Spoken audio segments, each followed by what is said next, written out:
sneak in as a decline mistake. That should be interesting. Yeah. Okay. Next, we're going to go to our other congressional seat.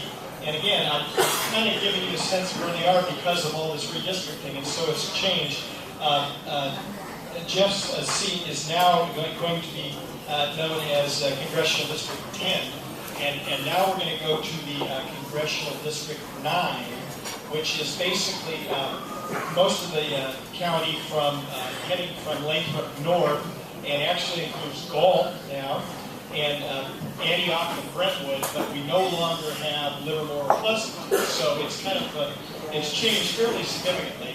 But the incumbent, Mr. McNerney, apparently is going to run again, although we heard rumors maybe he was going to move to one of the other safer seats, but apparently he is running. So we have a couple of candidates here, and so I'm going to ask both of them to come up, and we are going to draw cards again like we did the first time. We'll see who's lucky. We have John McDonald, who's from Mountain House. John? Okay. And we have Ricky Gill, who's from Lodi.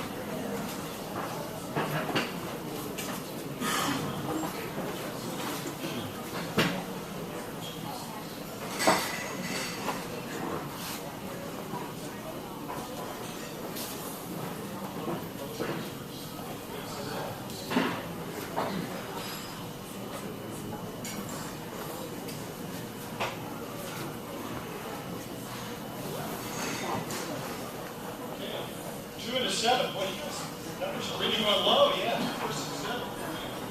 Okay, with that, we'll do the same kind of thing again. This is the Congressional District 9, and Ricky Gill will give the presentation first. Ricky?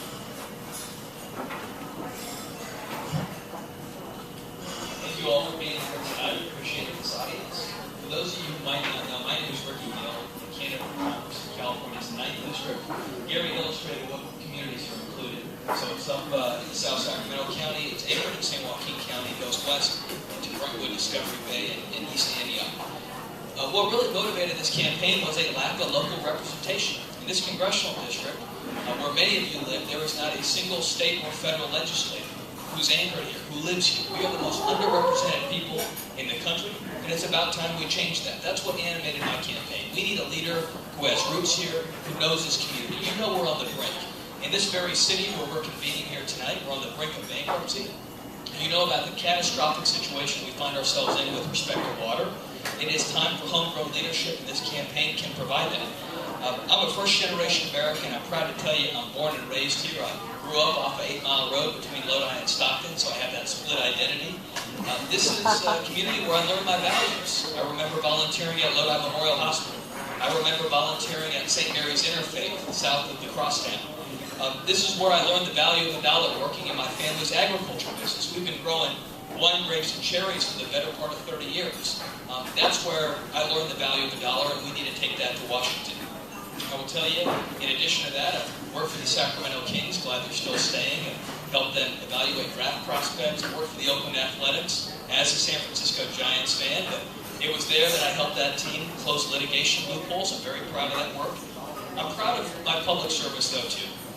7 years ago, I had the honor of being appointed by the Governor of California to the California State Board of Education. It's there that I learned the hard fight of keeping the high school exit exam in place and maintaining high standards for our students. That is a big issue, and it's one that you're going to see me advocating for. The bottom line is this is the place that I have always called home, and none of my opponents can ever say that. This is a community that's trying to find its voice, and I'd be thrilled if you take refuge in this campaign too. In the brief time I have tonight, I'd like to tell you where I stand on the defining issues of our era, our time, and our party. First of all, I am a strong fiscal and economic conservative. I'm pledged to repealing and replacing Obamacare, which is crushing job creation in this country. I have signed the Americans for Tax Reform pledge, meaning that I'm against revenue increases at the federal level. I am very strongly in favor of a balanced budget requirement. More than 40 states have this. I think the federal government should too. They need to learn to live within their means like you do as small business people. In terms of the economy, Jerry McNerney is the absentee congressman we absolutely do not need. He doesn't stand for tort reform. He doesn't stand for regulatory relief for our farmers. He's voted against our farmers. That's our biggest core economy in this district, and he has the lowest rating from the California Farm Bureau. In fact, he voted against free trade. This guy doesn't seem to know what district he represents, and it's about time we put an end to his career. That's what this campaign is about.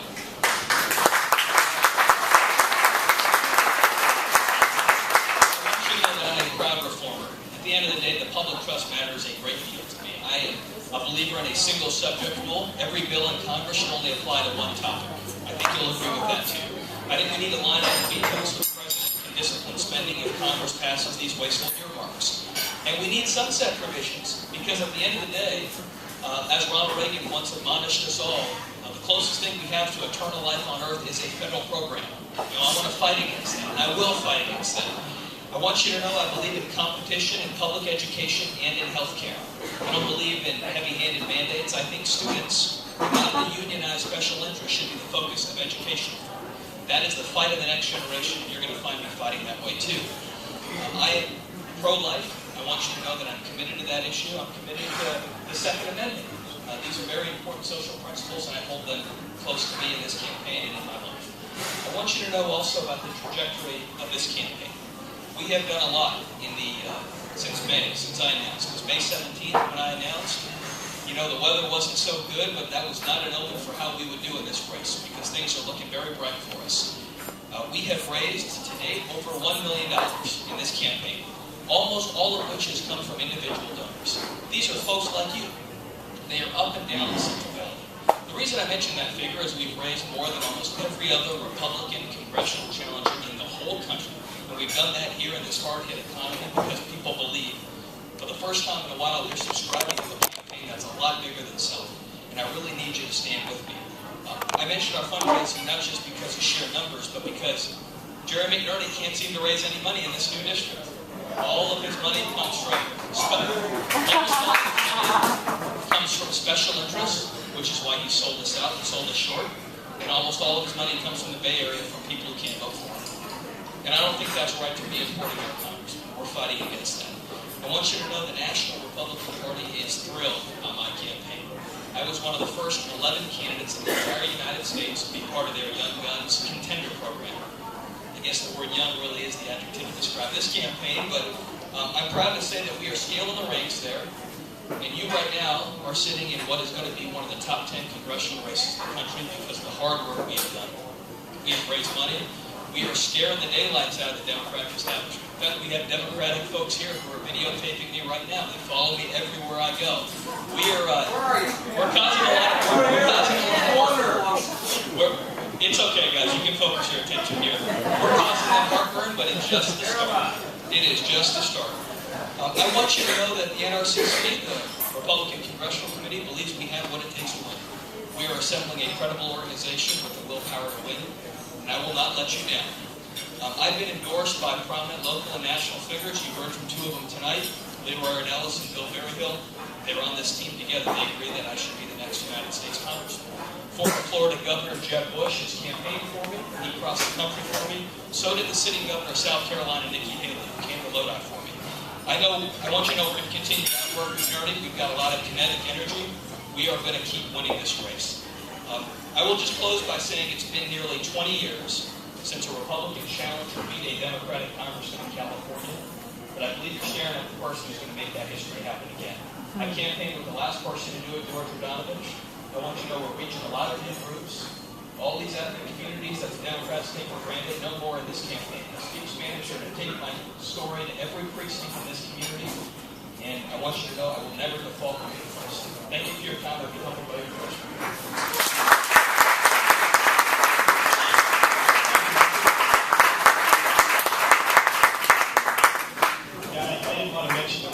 Democrats in there. I didn't want to get too much attention to it, but get them all upset.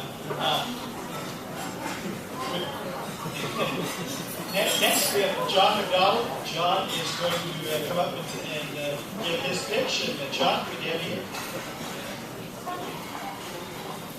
Hello. Not only does experience matter, authenticity matters. I am a business guy. I'm a technology executive. I work in the semiconductor industry. I've done 3 successful startups in a row, creating more than $1 billion of market capitalization. And the one commitment that I will make tonight from this microphone is that when I speak, I mean what I say.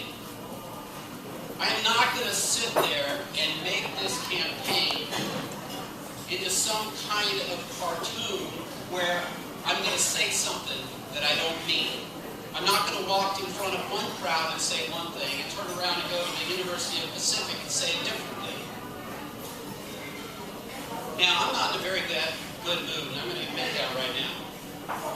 The reason I'm not in a very good mood is because I just did my taxes. I paid $69,000 in taxes. And I found out that I'm a Joe Biden patriot. He believes that all patriots are guys who need to pay more in taxes. In my lifetime, I just figured it out. $1,067,167, not counting sales taxes, hotel taxes, airport taxes, toll roads, and tickets that I've managed to get. I included gas taxes. At any rate, there's a lot of taxes in this world. And my campaign is centered around 3 issues. One is energy. Jerry McNerney has green energy as his policy. I'm an electrical engineer. And for those of you who wonder about how many engineers there are in Congress, we have exactly 0. None. And then we wonder why we get brilliant laws that come out of there.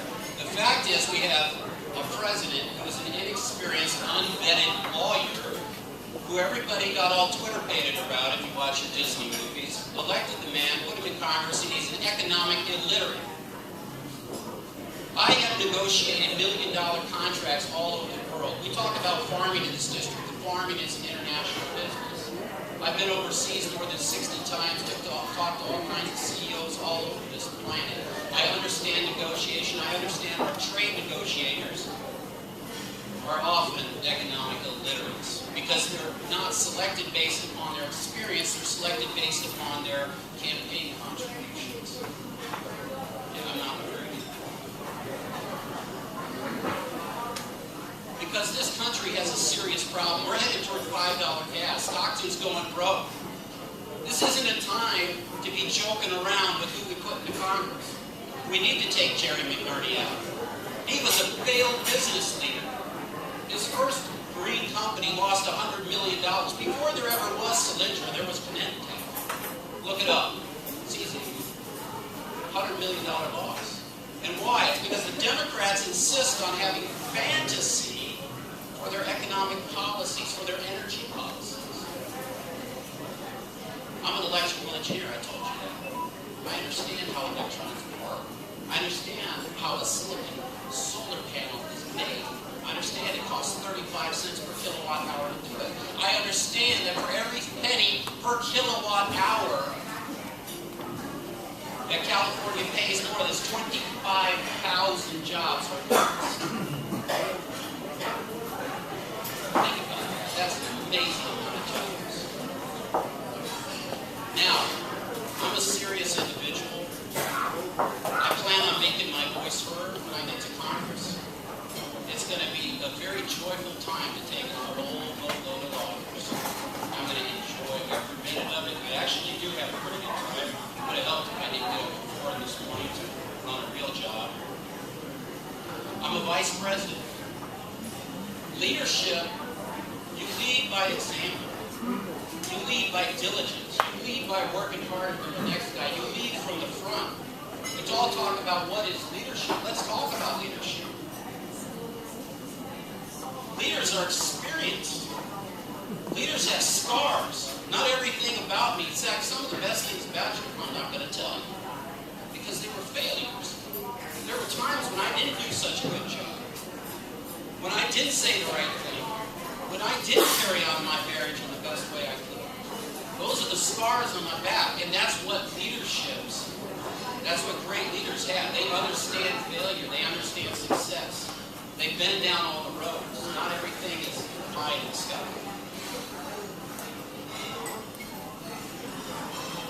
So, let's move here. Some of the issues that I want to take to Washington are issues On the regulatory side, like Sarbanes-Oxley, I'm not going to tell you against regulation. I'm going to tell you about what regulation, why I'm against it, what the consequence of that regulation is, and how to fix it. That's the kind of detailed leadership that we need. Leaders understand the details. They've felt it. They've been in it. I see Sarbanes-Oxley destroying our tech community. I see the regulations destroying other communities. I see what CARB is. Why don't you ask us all about where we stand on environmental issues? Do we believe in global warming? Do we believe in Agenda 21? Or are we, kind of ambivalent about these types of issues? Let's ask the candidates. Let's vet the candidates. Let's ask me the hard questions. Drill me with any question you can in a hard way. And let's see if you get an answer that sounds pretty good, but isn't authentic. Or if you're going to get a guy who actually knows his issues, who's lived his issues, and who wants to make this country a better place. I'm passionate about my country. My relatives have fought and died for this country. My ancestral grandfather was wounded for this country. My wife's grandfather